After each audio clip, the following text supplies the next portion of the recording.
Rabbi Elliot, the floor is yours. Okay. Thank you, Adam. Adam, I don't know if you wanted, I think if you're on the call, you know who everyone is, but just so everyone can appreciate it, I want to congratulate Natan Sharansky and Gil Troy on this fabulous, fabulous new publication, Never Alone, Prison, Politics, and My People. Yasher Koach, the authors. You like to get some fish for tonight? It's a fabulous book. Natan and Gil, we've sat on panels before. It's good to see you, my friends. And I wish you both a happy Hanukkah, Chag Urim Sameach. It's great to see you. So, thank you, Elliot. I'm going to go back and forth from Natan and Gil, and I'm sure you've spoken on the book. So let me begin with a softball question, which is that this book, it seems that the form is the substance. It's about the past, present, and future of the dialogue between diaspora Jews and Israel. That seems to be the connective thread. And so how appropriate it is. Now, obviously, both of you are now in Israel. Both of you have spent significant portions of your life in the diaspora. But tell us a story of how this book came to be. So those who on the call who haven't read the book yet have a chance to get a sense of how the origin of this book. So why don't we start, Natan, with you, and then we'll go to Gil. Okay. No, thank you, Rabbi. When I was finishing my term or my 9th year in Jewish agency, and as you, Rabbi, know, we had a lot of discussion there about what's happening between Jews and Israel. Are we converging or diverging? All these problems, all the accusations, the mutual accusations about betrayal of Jewish state or betrayal of Jewish values, so on. And I thought that I really have now summarizing my 9 years in prison, 9 years in government, and my 9 years in Jewish agency. I really could see it from 3 different perspectives. From the perspective of prison, where it was so easy to feel yourself connected to all the Jews of the world. From the perspective of the government, where you have to reach world jury and to explain your position, and from the position of world jury, when you really have all the time to read the government, and so often you're irritated, or world jury is irritated, they're not understood. But as in the drawing, when you compare everything from 3 different, when you look at the same subject from 3 different positions, you can see it all. And so I thought that I have quite a good picture of, and optimistic picture, of course, of the future, but how really to put all this on one page. So I thought that Gil, not only he made Aliyah, but he is very good historian, and at the same time, the one who is very actively involved in many things which are happening between Jews and Israel. And he was very involved also in a number of projects that I knew him through Jewish agency, like Birthright. So that's how I invited him. And then, where is Gil? I don't see him, but Gil, now you have to say how it finished. So first of all, good evening, at least where I am, it's evening, and I'm actually in the Galilee by the Kinneret. And Rabbi, it's such a thrill to be with you. 2 years ago, we had a panel on my book, The Zionist Ideas. And thank you, Adam, and this extraordinary combination of men's clubs for hosting us tonight. And as I finished the book, The Zionist Ideas, I said, who would be the perfect person to write the preface for that book? And it was the leading Zionist of the world, Natan Sharansky. And so I sent him an email. Now I know he decides very quickly. So he decided the answer was yes before we met. So we have this meeting in his office in the Jewish agency. He starts talking about this vision that he has for a book. I'm wondering when I can make the ask for the preface. And we have kind of one of these meetings, and I'm watching the time going, and I'm saying, like, how do I get back to the point that I wanted to make. And then finally he says, well, I'm hoping you'll write this book with me as co-authors, not as ghostwriter.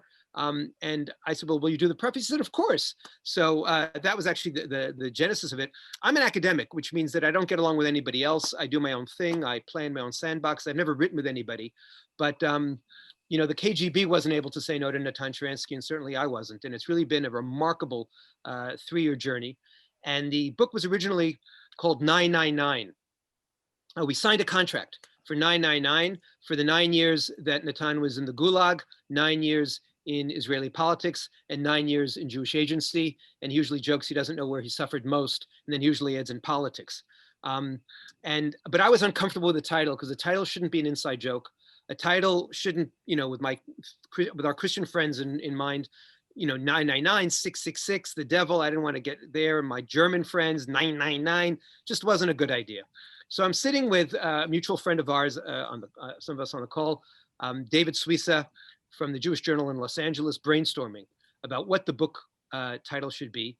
And he said, well, tell me one of the moments in the book. I said, well, the key moment is that for 9 years, Natan Sharansky's in the Gulag. He doesn't get visitors. He's in isolation longer than most people should be, even by Soviet law, by the twisted Soviet law. But he knew that he was never alone. And David goes, that's it. For 75 years, we've been focusing on never again. And of course, we continue to revere the Holocaust martyrs, and we have to say never again, but we can't just be defensive. What's the vision of the Jewish people for the next 75 years and for the next 7,500 years? Never alone. And so that was the title of the book, and that was the launch of this extraordinary journey. So let me pick up on that. Thank you, Gil, on that notion of never alone. I have to tell you, I love, love, love this book. It's beautifully written. And I actually think for anyone, not just to understand history, but the last 50 years of American Jewish history, but the last chapters themselves, to understand the tensions facing the diaspora Israeli relationship, are worth the price of the book alone. But on this question of never alone, Natan, it's filled with nuggets, with stories, and you describe the moment that Mandela was released, and there was a moment where you and Mandela had sort of this get together, very hastily arranged that, and I'm going to read to you. It says, "We compared notes. While both of us had been stuck in a place called a prison, we were in vastly different institutions. Mandela explained that during his long stretch on Robben Island, he met regularly with his comrades. They ran the revolutionary struggle from their cells. What was the world of my struggle only imagined? Was I really that alone? For me, my dialogue with my people in prison was no less real than Mandela's." So you describe an imagined dialogue with your people when you were in the Gulag those years. Can you share more about that? Yes, of course. Thank you, Rabbi, for asking. It's first of all, I was really very lucky because I was absolutely assimilated Soviet Jew. I had no identity, no freedom, and as a result, all the life was about making your career, being the best student in your class, because that is the way how Jews are overcoming all these problems and make successful career nevertheless. And then after 1967, Israel came to my life, and then Jewish people came to my life, and our history, and suddenly you're empowered by all this. And I was activist. And a few years before my arrest, I was activist and spokesman of our movement, which means that I met with hundreds of Jews who were coming from different organizations, sometimes all very competing and very disagreeing organizations, and from different countries of the world. And I was in contact with Israeli authorities, sometimes very tense contacts, because not on everything they agreed and we agreed. But nevertheless, Israel, you felt this energy, this power, this almost intimacy of the connection with Jews who want to help you and with the state of Israel. And so when I am isolated, and when KGB tries to convince you that you are alone, and that you will be sentenced to death if you will not accept their generous proposal to go back to being a Soviet slave, and you understand that you don't want it, and you try to, instead of listening to them, you try to imagine what all these people that you met, that you were in contact, that you had thousands of telephone calls, what they continue to do now. And it was so clear that they're not going to give up. They're not going to leave you alone. I remembered many times these words of that woman, one of those tourists to whom we asked to smuggle one of our documents, appeal to Senator Jackson. And when I saw how she was trembling from fear when she was hiding these documents on her body, I said, you know what, it's too tough, forget it, don't do it. And she said, no, you don't understand. I want to do it not because of you. I also want to be part of this Jewish struggle.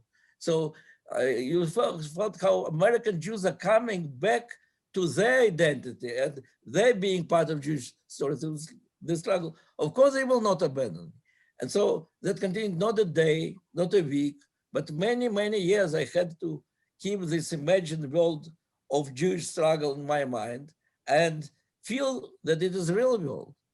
And and then when I was released, of course, not the world that KGB tried to convince me, but this world of connection with all the Jews of the world and feeling of the power of our struggle together. And of course, of the state of Israel, which in the end will send the airplane. I was sure that each time when you're on prison and hear this engine of the airplane in Siberia, you immediately think about Entebbe, and that you know that like in Entebbe, Israeli airplane will come. So this feeling, that was a very real feeling. It's true that when Mandela, the difference of his prison was that in his prison, he could read my memoirs. If I couldn't read anybody's memoirs in the prison. So, and he read my memoirs and he saw how different it is. He said to me, oh, it was really very tough for you, not like for me. I said, what are you talking? You're 27 years, I'm only 9 years. I said, yeah, but I was not alone. And I said, I wasn't alone. I said, no, I read your book. It is all in your head, but I really had connection with my people. So that's what I'm saying. Well, my connections are very, very real. Thank you. All right, I'm going to come back to that. But I want to leverage into a historian's question with you, Gil. It's not lost on me that it's 33 years ago since the December 6th March on Washington. And what Natan is saying, this galvanizing moment for American Jewry, where hundreds of thousands were produced on the Washington Mall, aimed, as I learned in the book, to mirror the hundreds of thousands of refuseniks. And I'm wondering if you could reflect on, it's an impossibly large question, but the journey traveled from that moment to this moment right now. I wondered, could we get hundreds of thousands of American Jews on the Washington Mall for anything right now? It was a profound moment. And those of us, I'm sure many of us on the call, recall being there and recall the electricity and the sense of, you really felt the power of the Jewish people at that moment. And if you think about it, you know, we took on the Soviet Union. We took on, I mean, I grew up in a world, growing up in Queens and New York, we just knew that the Soviet Union was going to last forever. We knew that this was, that just like the United States was going to last forever, the Soviet Union was going to last forever. If anything, in the 1970s, you felt that the United States was on the way down and the Soviet Union was on the way up. And so that powerful moment 33 years ago was a moment of tremendous pride, but a tremendous willingness to overcome odds and to say, you know, we're going to take the risk to really try to change the world. And, you know, one of the things I learned in writing this book with Natan is that at no point during all his years of activism was he able to get more than 150 refuseniks to sign a petition. So there were thousands of people who were applying to leave the Soviet Union. And we think of them as the refuseniks. And of course, that took tremendous heroism. But the core group of activism was a very small group. So there was a kind of perfect storm, if you will, of the evil empire, the Soviet Union, tremendous oppression on the Soviet, that the Soviet Jews felt, voices like Itz Greenberg and Elie Wiesel saying this is unacceptable, the Israeli government understanding that part of the key notion of Zionist state was to save every Jew, and especially 3 million Jews. The United States, during the Cold War, taking on its responsibility, and the Jewish people in every corner of the world standing up and saying, this shall not stand, Am Yisrael Chai, let my people go. So do we have that perfect storm at this point? Well, in some ways, we're lucky we don't. We don't have 3 million Jews in distress. Unfortunately, something like the Iran issue, which for those of us in Israel from left to right, is a galvanizing issue, is a core issue on which we all unite, does not necessarily unite all segments of American Jewry with Israel. So it is sometimes hard to find that sweet spot, that key moment that unites us.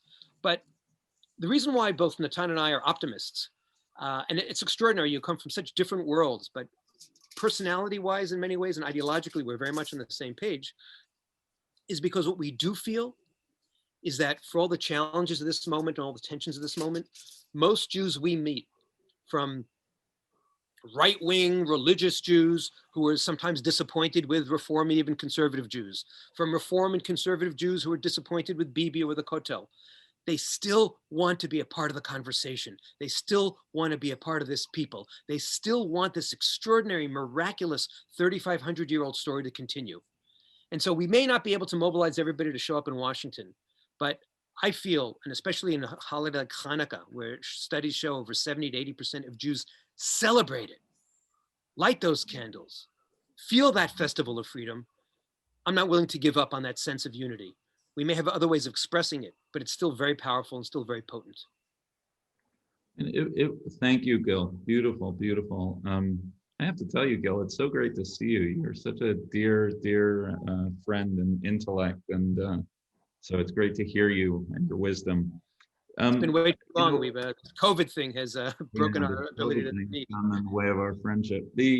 But this question of memory, right? I was sitting with my children at my Shabbos table, and I was saying, we were talking about what we got up, and I said, I have to speak to Gil and Natan Sharansky. And I realized that, and I had to explain to my children, and they're bright kids, and they've gone to Jewish day school, and they've gone on every Israel program and their dad's a rabbi, and not a few number of dollars have been invested in their Jewish identity, but the whole idea of what we did and walks for Soviet Jewry and getting involved and the whole story, and then I'm reading the introduction, Natan, and I'm reading about you having to explain to your grandchildren who you were, who you are, and I found that to be fascinating.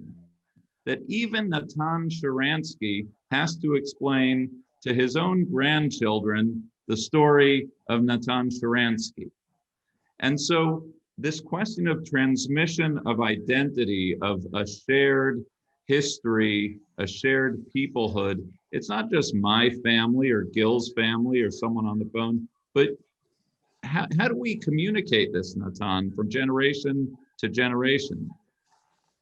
Well, in fact, I do describe, not in the introduction, but in the book, in big detail, this process, how our family kept it.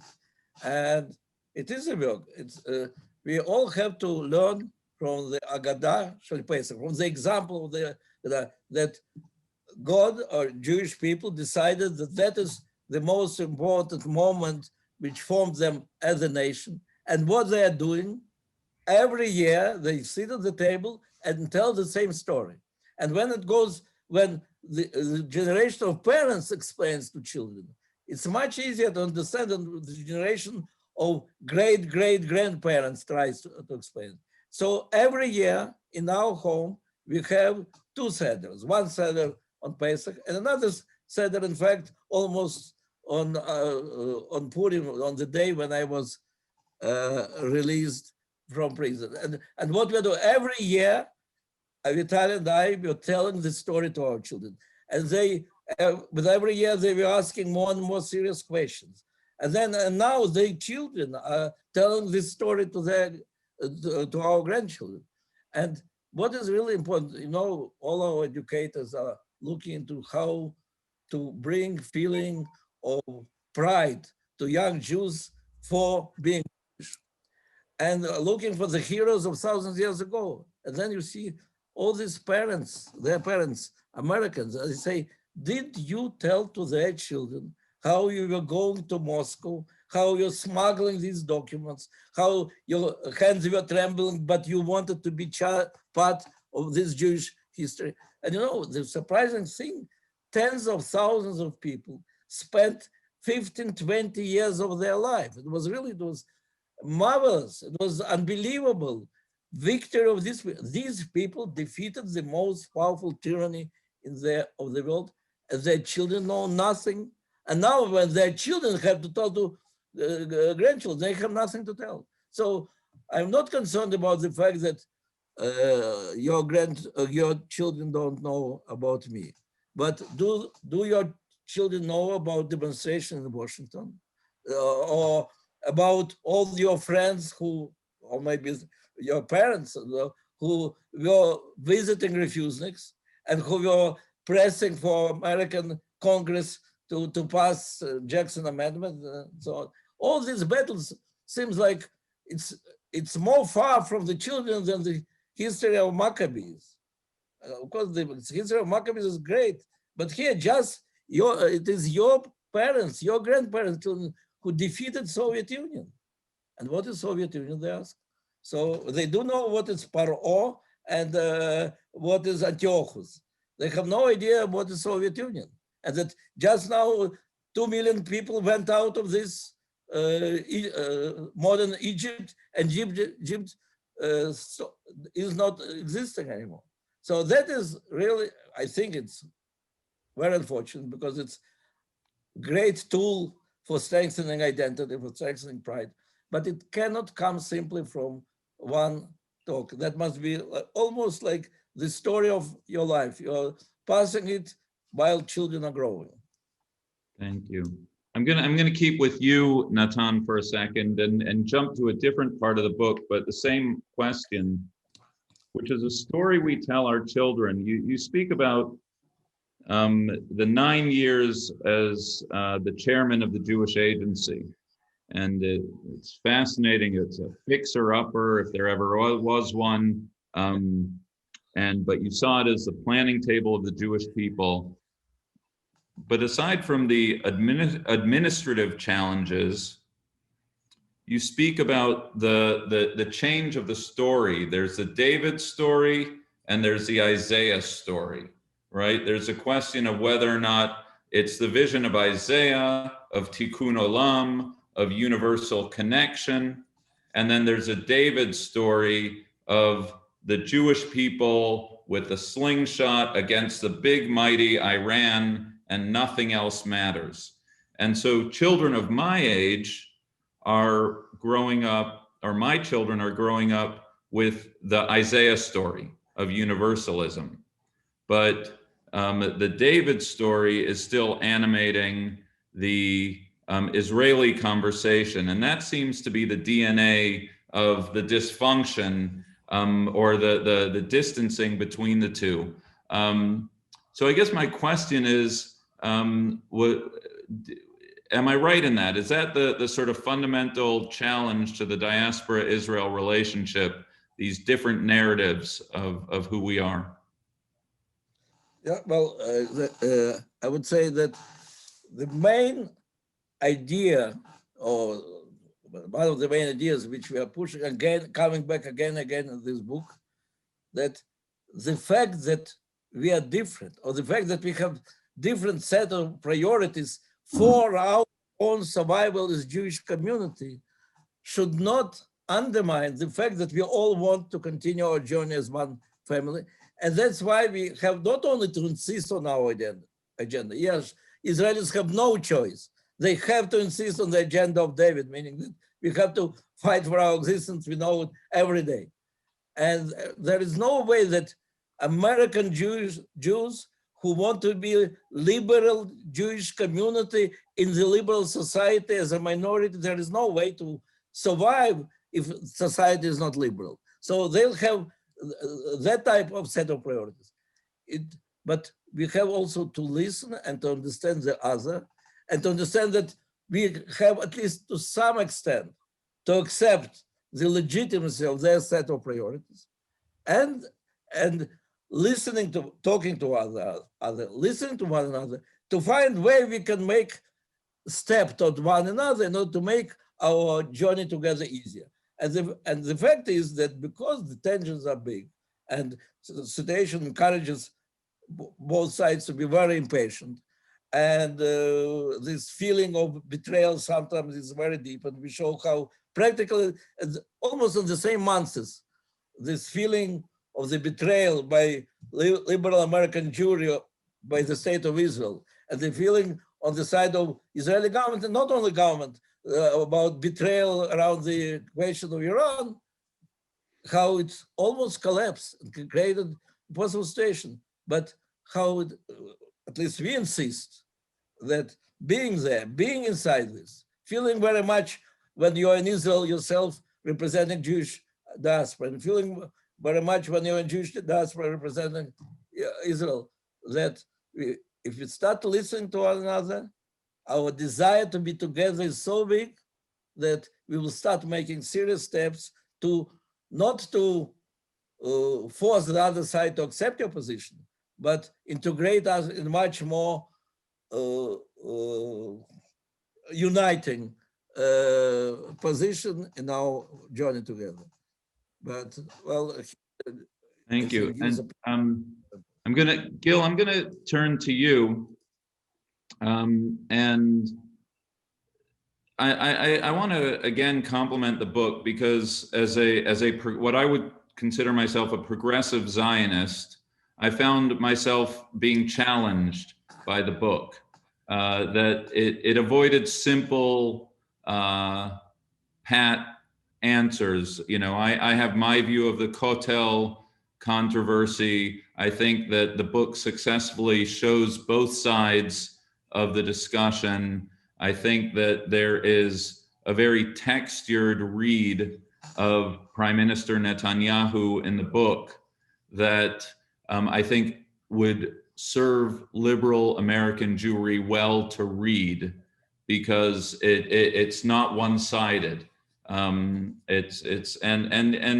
one of the sentences that got me, Netanyahu's calculus as a politician essentially became, quote, "My country needs me. To save my country, I need my coalition.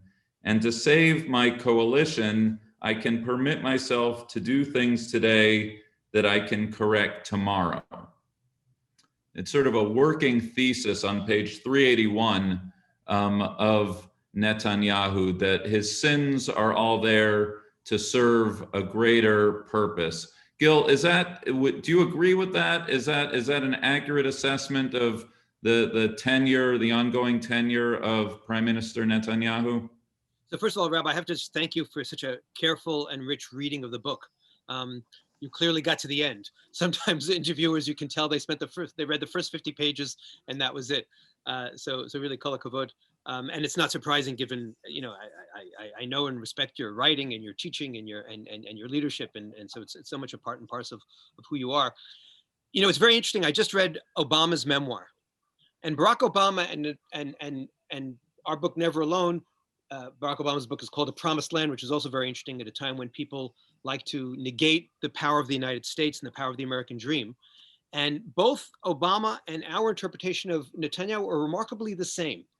The tone is a little bit different. Obama writes about Netanyahu with tremendous frustration. We write about Netanyahu with a mix of occasional frustration, but also admiration for some of the things that he does, that he's done so effectively. But essentially, I think what we're trying to do is indeed make a nuanced argument that, you know, we live in a world of cartoon characters. We live in a world of either or. And when you talk about, first of all, the 30-year relationship that Bibi Netanyahu has not only with Natan Sharansky, but somebody we should also mention on this Zoom discussion, but Avital Sharansky. And in the 1980s, when part of the Israeli establishment was uncomfortable with these crazy Russians who were trying to bridge the gap between Andrei Sakharov, the Soviet dissident fighting for human rights for all, and the Soviet Jewish emigration movement, Bibi was a real guide to Avital and then Natan when he was finally freed from the Gulag. So there's a deep, deep relationship there, a deep, deep friendship there. But the friendship has also occasionally entailed frustrations on both sides. And indeed, I think that Netanyahu convinced himself that everything he does for the Jewish people, and that he is the indispensable man. And it's actually very interesting because many of my friends, and of course, when you're in Israel, you have friends who love Bibi and friends who hate Bibi. Unlike the United States, which doesn't know what it is to be polarized. In Israel, it's a little bit polarized. And my friends who love Bibi just cannot imagine anybody else at the helm. And you know, as an American historian, I love term limits because term limits give you a maximum of 8 years to be self-aggrandizing. And then after 8 years, it's time to move on. So I respect, and I think Natan respects all the tremendous work that Bibi has done. I mean, look, who would have imagined Abraham Accords, tremendous stability, tremendous maturity when Israel has been forced to fight with someone with 2 children in the army and a third about to enter in February. I'm very sensitive to how cautious he's been, and he hasn't been a military adventurer. And but on the other hand, some of us have our frustrations with him, his blind spots vis-a-vis the Jewish people sometimes, his blind spots vis-a-vis the Kotel sometimes, his blind spots vis-a-vis the need to unite. And so the book is not here to caricature. And the way we approach Bibi is indeed a case study of how we try to approach every issue. Natan has this powerful metaphor of when he was stuck in prison in the punishing cell, he played chess in his head. And then after he won, he would turn the board around and play it again. So black becomes white and white becomes black. And let's be careful. It doesn't mean we don't have principles. It doesn't mean we don't have strong opinions, but we also try to understand the strong opinions of others. And through there, you create dialogue, and through it, create your understanding. And every now and then, you learn from the other side. You don't just demonize them. Is that true, Natan? I have to say, I felt that when I was reading these chapters, that it was a chess game, that you were imagining what's motivating as you were describing Israeli politics, Netanyahu, right? You see yourself sitting in the other person's chair and their strategy. Is that correct? Yes, absolutely. Only to finish the topic of Netanyahu and to add to Gil's words, you are right about our conclusion about the end of his career. And like Gil, I am really sorry that we don't have 2 terms, 3 terms. 2 terms is a good time, and that's it. But Netanyahu was elected again and again, not because he simply knew how to manipulate, because people do feel that he had unbelievable, and I can say as the one who was there, unbelievable impact on the fact that we became startup nation from socialist closed economy, and unbelievable effect on the world about explaining for the last 25 years the Iranian threat. And by the way, coming now to our topic, relations with Jews of diaspora, where no doubt there was the major fiasco, failure. That was the fact that he retreated from the Kotel compromise. But he is the one who decided to support birthrights when most of the government thought that it is an absolutely crazy idea. Rich Jews have to bring their children to Israel on their money, and why should we have any interest?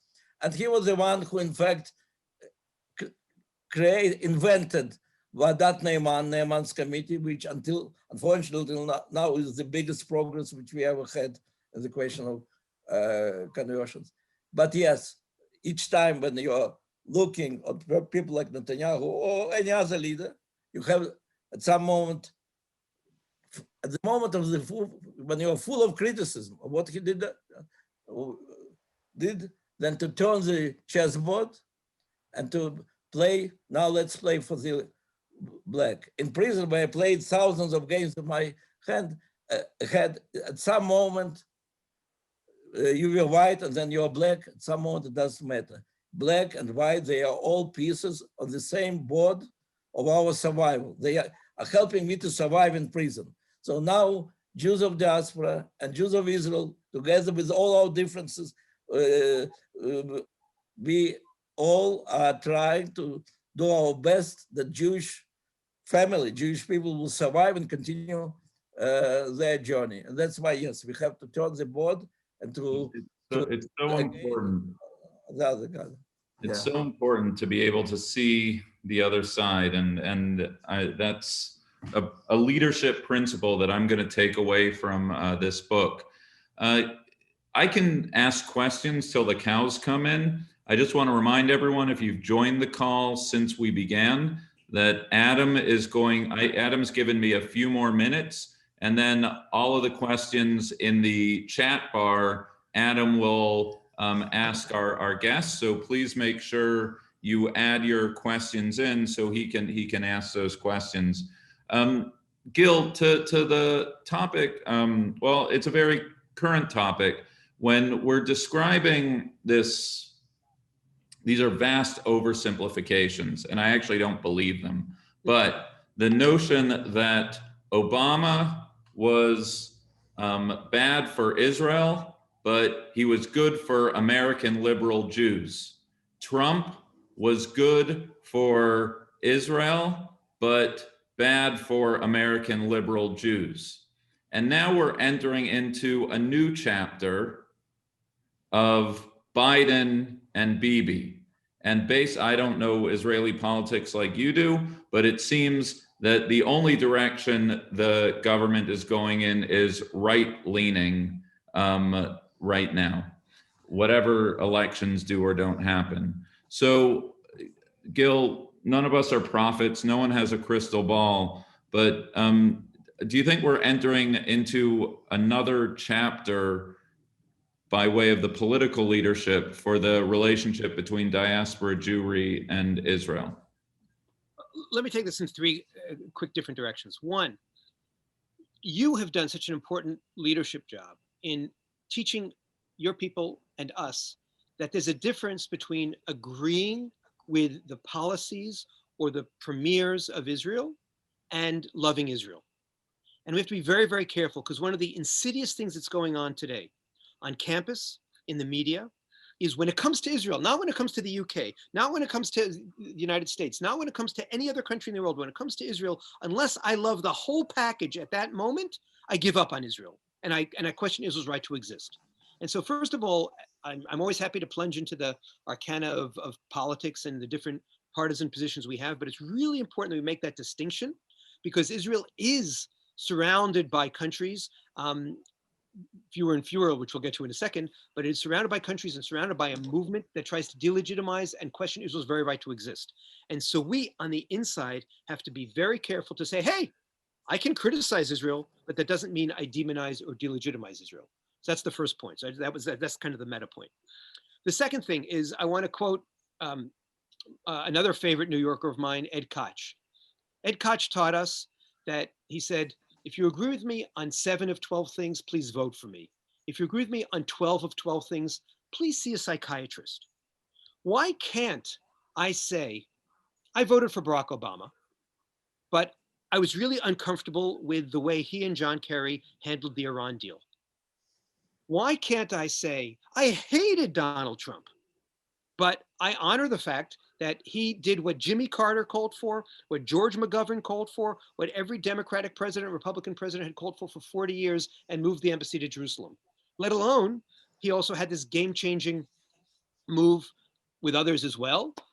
Partially, let's point out, in reaction to Obama's Iran policy, where Saudi Arabia, the Gulf states, Egypt, and Israel said, hey, wait a minute, we have to unite against the real threat, which is Iran. And all of a sudden, we had this tremendous breakthrough with the Gulf, with the Arab states, and with the Arab and the Abraham Accords.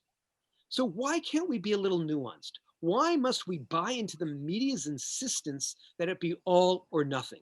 So that's point 2. And point 3, when we look ahead to Biden, I think the most important message for those who supported Biden, who support Biden, who are thrilled that on January 20th, there's going to be a peaceful, orderly transfer of government. And that's a bit of a prediction, but I think it will happen because I actually think the resilience of the United States, we're actually watching it happen. We're seeing the constitutional resilience of the United States in front of our very eyes. Why can't we give the message to Joe Biden? Yes, bash Donald Trump, repudiate Donald Trump, undo many of the things that Donald Trump did, but learn one or two or three things. You've already committed not to move the embassy from Jerusalem. Great. Why not also build on the Abraham Accords? Why not turn to the Palestinians and say, hey, wait a minute. The Abraham Accords teach us that the way to build peace is from the bottom up, with normalization. Stop your boycotting. Stop your anti-normalization. That is hostile to liberal principles. That's hostile to peace. And why can't we also learn that Iran is not only targeting little Satan, Israel, but big Satan, the great Satan, the United States of America, and we can be as progressives, furious at that demonization of our two beloved countries, and say to Joe Biden, and we're starting to see a little bit of a change. Thomas Friedman says to Joe Biden in a very public column in the New York Times, hey, wait a minute, the Iran issue isn't only about nukes, it's also about missiles. He missed a third dimension. It's about nukes, it's about missiles, and it's also about Iran as a bad actor in the region, and about money that the United States sent to Iran, which then went to the pockets of Hezbollah and Hamas. So it's really important that Biden prove that he's not just a Johnny one note, but he's a multidimensional thinker, and that the Middle East is really where that multidimensionality and that ability to learn from Donald Trump, 1%, 10%, 6% can start. Thank you. Thank you. I think I have time for one more question, and I'm going to give it to Natan, and I want to encourage everyone to put your own questions in the chat bar when Adam picks it up.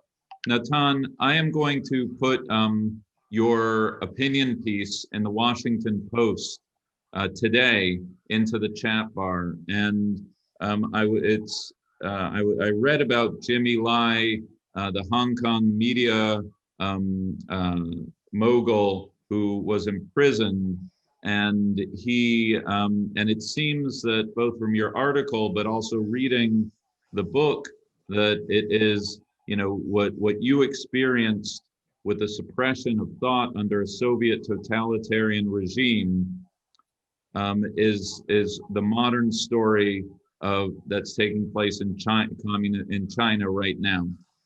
And you wrote a very powerful piece, and I couldn't help but wondering, because I was also reading the book at the same time, and this connects a little to what Gil was just saying about the responsibilities of the Biden administration to do something akin to the Jackson-Vanik amendment or otherwise as moral leadership in this moment. So can you share what you wrote about today in the Washington Post? Yes, the article today, by the way, was written together with Gil because it was like such a natural continuation of our cooperation on all these issues in the last years. But it's not only about one of the leaders of Hong Kong democratic protests, but also about the person who became my real friend in the last months when I had 3 long Zooms with the person who is 72 years old, like me, who is one of the most powerful people in Hong Kong, who turned his newspaper the voice of the democratic movement, and who is expecting arrest and maybe to spend the rest of his life in one of the most awful gulags in today's world in China. And I am talking to him to share my experience, and know that he is so curious about everything, how a person behaves when the door is closed and he is lonely against KGB, and where is the source of his strength. And he's doing, because he really understands all this month that I was talking to him, every day he was expecting arrest, which happened 2 days ago. In an accusation, high treason. And at the same time, you understand that in fact, he's already there. He already feels all the things that I try to share with him. I try to remind him, you're in the middle of this historic struggle. You have to remember that every word of you will influence 1,000 years ahead with your people. And he already feels it. And he already knows that they will not be able to humiliate him. Only he, if he will betray his people, he will humiliate. Some moment he said, look, but you have British passport, you have all the money in the world. Can't you simply go to somehow to Britain? He said, of course I can run away, but all my people looking at me. So, and if I run away, I will weaken, I will let them down. And I have such an opportunity in my life to, it's of course it's a big burden, but so great that you can influence, you can help your people. And so with these feelings, he was arrested. So I'm turning then to Biden, in fact, to all the leaders of the free world, and say that, don't you feel that all the people of the world are also looking on us, on you, and you have such a unique opportunity to change the history. So look, it's the emergency situation, because what will be said by the president-elect of the United States of America today will be 1,000 times more powerful than if it will be said in 3 months from now, after Jimmy Lai will be already sentenced, or the movement will be already destroyed. And I do hope that, look, you spoke about Trump and Obama, and I agree, of course, with Gil. There is no black and white, and we have to analyze every fact. But there is one thing which, unfortunately, Trump continued Obama, meaning that the fate of democratic dissidents was not the top priority of American presidents, whether it was the Iranian Revolution, which when millions of people expected the leader of the free world to say how he supports them, or whether it is what's happening in North Korea, and the American president says, but Korean people love their leader. It was a real shame that the free world and United States of America and the leaders of United States of America abandoned that agenda, which was at the top with Carter, to some extent was very high with Clinton, definitely was extremely important and victorious with President Reagan. President Bush personally, with all the criticism, he personally met with more than 100 democratic dissidents. I was present in many of these meetings, and it was, and also the dissidents from the friendly countries. But so it was very important.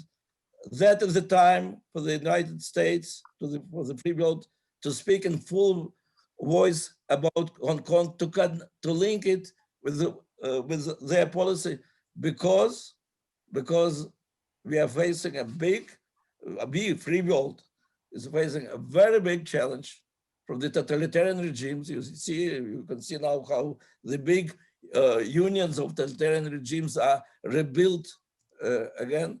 And if America will not be firm, it will not be strong, if it will not go to the most important ally which you have, the desire of these people in totalitarian regimes to be free. And definitely you have like the island of freedom, Hong Kong. You have democratic dissidents practically in every country of the Middle East and in many countries in Latin America.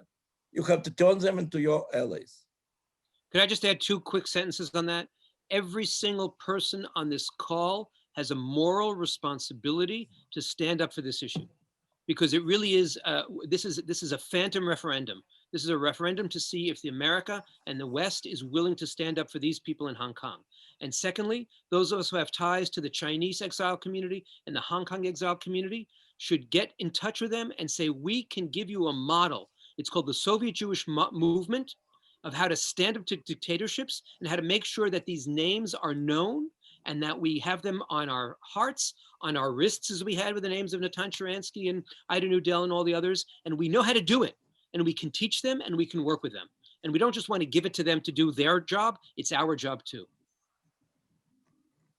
On that note, I want to thank, and before we begin the Q&A, I want to thank Rabbi Elliot, who did an amazing job moderating and questions, and obviously for Gil and Natan for joining us. I just want to add, as as probably the only person on this call that's lived in the People's Republic of China, I would have to say that Gil is 150% correct, and that the Chinese people are constantly denied the freedoms that we, not only as Jews and also Americans, take for granted. There was a very funny quote on a very popular cartoon show called, it's on Netflix. It's written by two Jews. It's about going through puberty, but they made the joke that in China, there is only life, not life, liberty, and the pursuit of happiness. And as somebody who witnessed the fear that many Chinese people live in on a daily basis, and who do not understand that you can, in some ways, trust your government, and that your life has been made in the image of God, and that it does have meaning, is not a message that they are totally aware of or familiar with.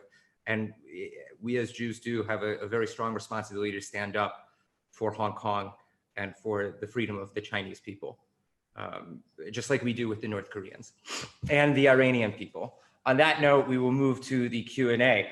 I want to start off the Q&A by picking up one thing that has not been talked about yet, but Rabbi, you touched on it, which was this transmission of story. And you open the book, the very first page is, we are blessed to belong to the chain of transmission from generation to generation, door by door, always trusting that a new light will shine onto Zion, hoping that we will be privileged to be enlightened from it. Gil, Natan, I have a question for you. The goal of this book was not just to tell Natan's story, but to pass the tradition of the storytelling to the next generation. Do you guys feel that you accomplished that with this book? And what more do you guys want to accomplish in reaching out to, let's say, all of the members that are on this call's children and grandchildren? Gil, Natan, you can jump in whenever you'd like.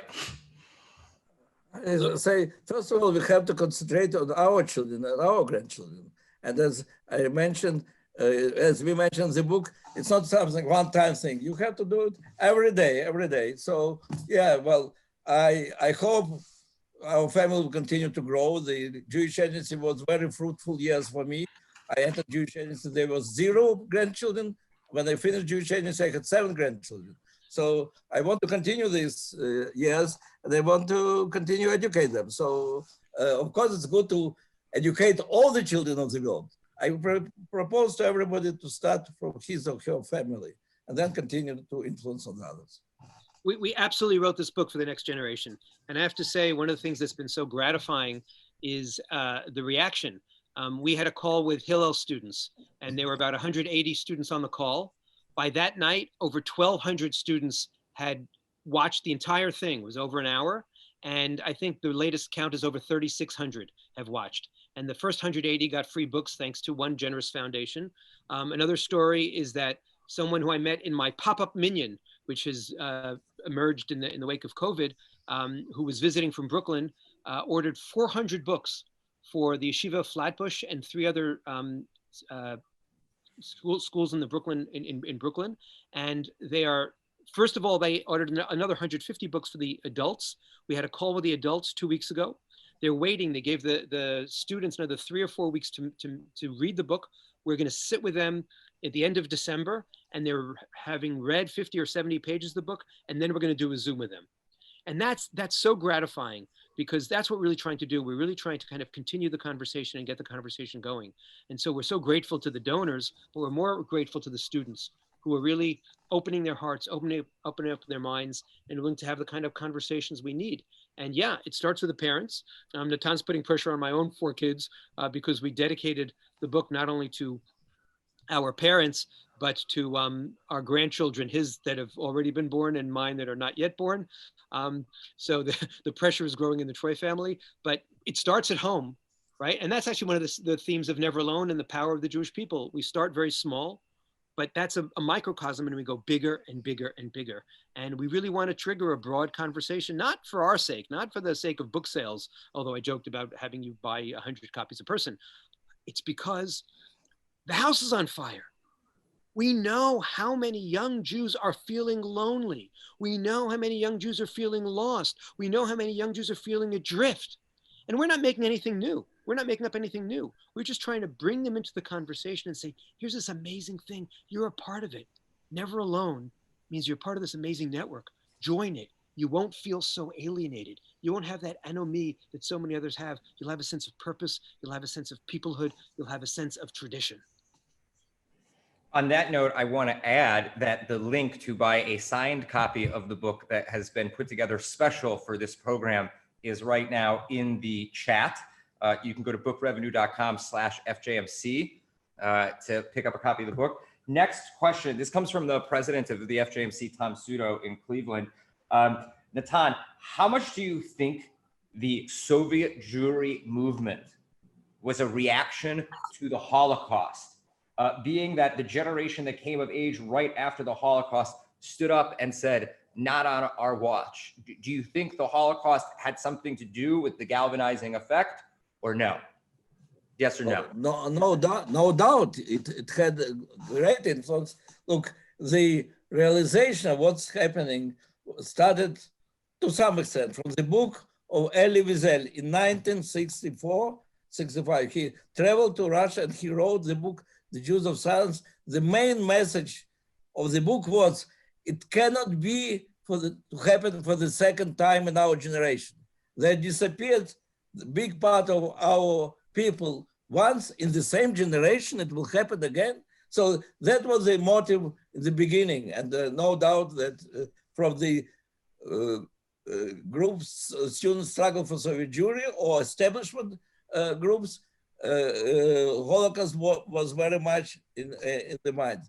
At the same time, the Soviet Jewry movement was very big. They were people who came straight from human rights movement, straight from marching together with Martin Luther King. We're going to the bus protest in Atlanta, and then they decided why also not to participate in the struggle for human rights for our people. So there was a mixture of motives, but no doubt, underground, the base of all this was this feeling that we cannot permit that it will happen again. Yeah. We have a question from Barry Sommerfield, which I think is very interesting. Have you worked with anyone to institute this new type of Seder to tell the Soviet Jewry story as something that could be celebrated by all Jews across the world? Well, I believe in working, for example. I started it to make sure that my children will be empowered by this story.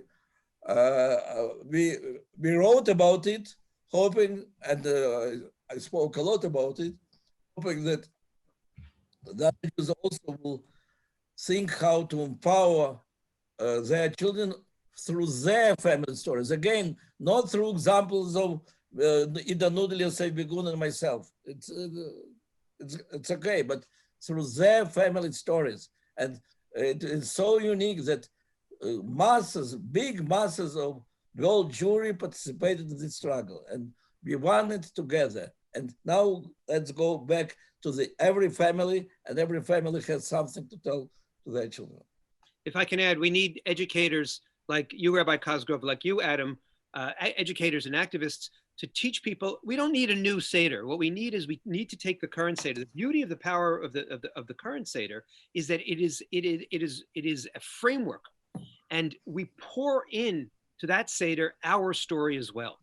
And so yes, let people find points in the Seder when you talk about Dayenu, when you talk about Exodus, to also talk about their participation in the March on Washington. Let them talk about their struggle for freedom. I know that every year rabbis and educators figure out all kinds of ways in. We're so good at bringing in added text. We also have to bring in added our personal stories. And that's a dimension. So I would do that rather than actually creating a third Seder for Soviet Jewry. I want to address this question to the rabbi, but then I obviously want Gil and Natan to chime in. And this is from Alex Pomerantz. It says, to Gil's point of not agreeing with all points, but still supporting Israel, how do we as American Jews and the movement of men's clubs teach this to the current and next generations? Rabbi, I really feel you're the best person to lead with this, and then we'll give it to Gil and Natan.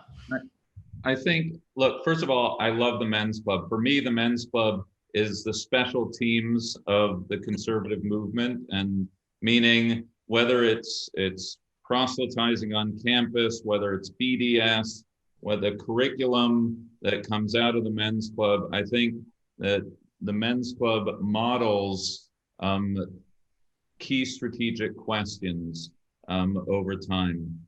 And I think that the rabbinic tradition has a great model of what Natan and Gil were talking about, of nuance, of turning the chessboard, of Hillel and Shammai. Do we light 8 down to 1? Do we light 1 to 8? Right? This tradition of you can disagree without being disagreeable is built into our tradition. And I can tell you practically, I write publicly about what my views are. They're not a secret. You can Google me. But it was very important for me to go to the embassy dedication in Jerusalem. Because whatever my opinions were about President Trump on social issues, I felt that I needed to set an example for my community that, you know, we need to be able to have this textured approach that Gil was talking about a moment ago. So I think the more rabbinic leadership and Jewish educators can do that, the better. Fantastic. Listen, we are unfortunately out of time because, of course, Mr. Sharansky has a 4:30 a.m. Zoom that he has to attend with Gil. I want to wrap it up with one final question that you can answer, and everybody can kind of sign off in their own way. But I first want to thank the Federation of Jewish Men's Clubs, obviously Gil and Natan, and of course, our moderator who did an amazing job, Rabbi Cosgrove. I really hope that this program was able to bring some light into everybody's home. I know we've all been separated, and I hope that the wine, the conversation, and the company shows how easy it is for our community to come together, especially digitally. What I'd like to leave the question with, and I'd like to address it to all three of you, is two-part. One, there was a question about, do you feel that anti-Zionism is anti-Semitism? An example would be comments like what AOC makes and things like that. And the other question was, if any of you would like to lay out any plan for Israel or diaspora relations. The floor is to all three of you gentlemen. I would just like to say, as a 33-year-old kid living in Tel Aviv, who grew up in Cincinnati, who, when he was sitting at the University of Arizona, some guy who was a refusenik decided to change the direction of the Jewish Agency to Jewish identity, heavily inspired this kid over here to create an organization to connect the world to Israel. So I want to say thank you to all three of you amazing educators that are on this call with us. We would not be the Jewish people without people like you guys.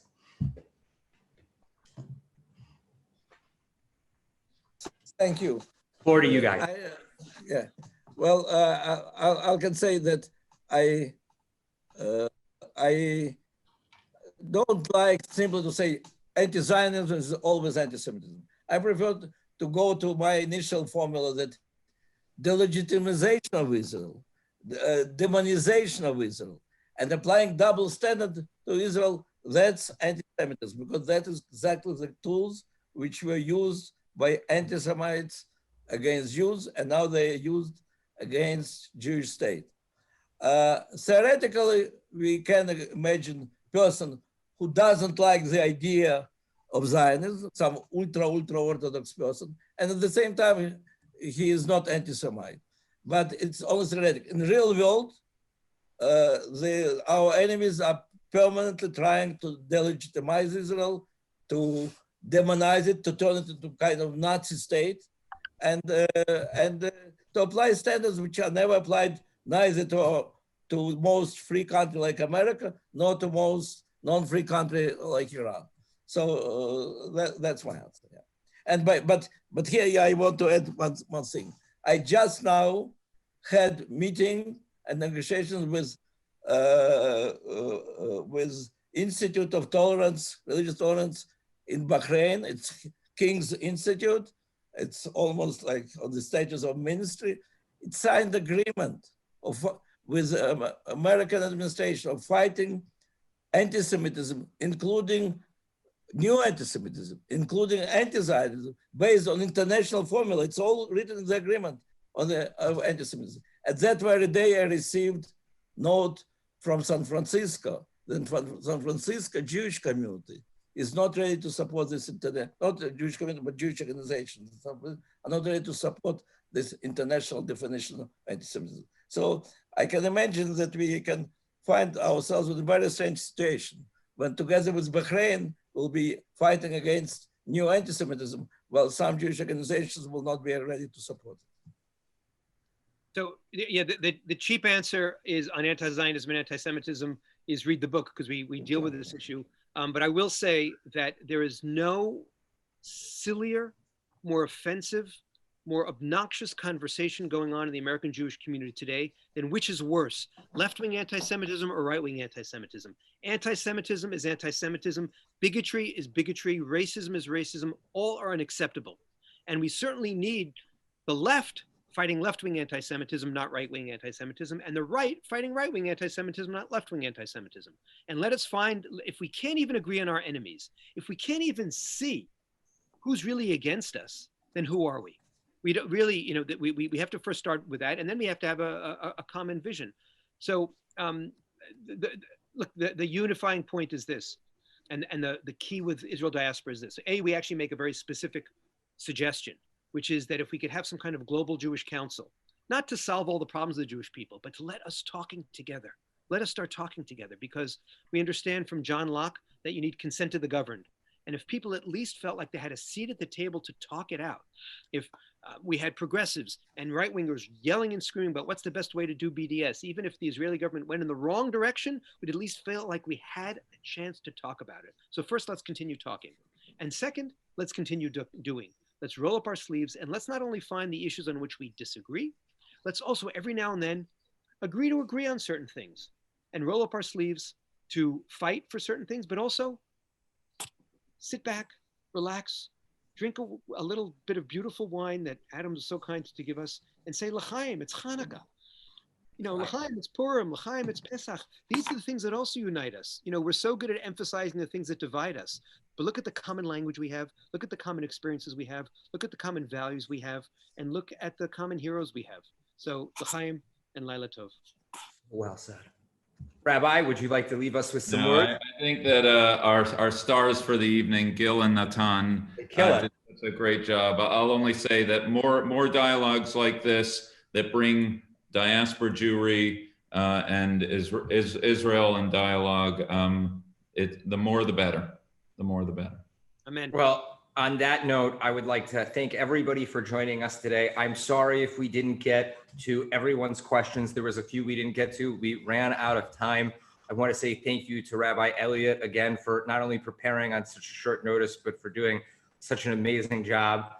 Gil and Natan, thank you for always shining the light of liberalism and pragmatism on us all. Your wisdom is hard to find these days. Let's just say that. And we greatly appreciate the time. And we hope everybody has a wonderful rest of Hanukkah and a peaceful week. And don't forget to get vaccinated. Take care. Shavua Tov. Happy Hanukkah. Hagurim Sameach.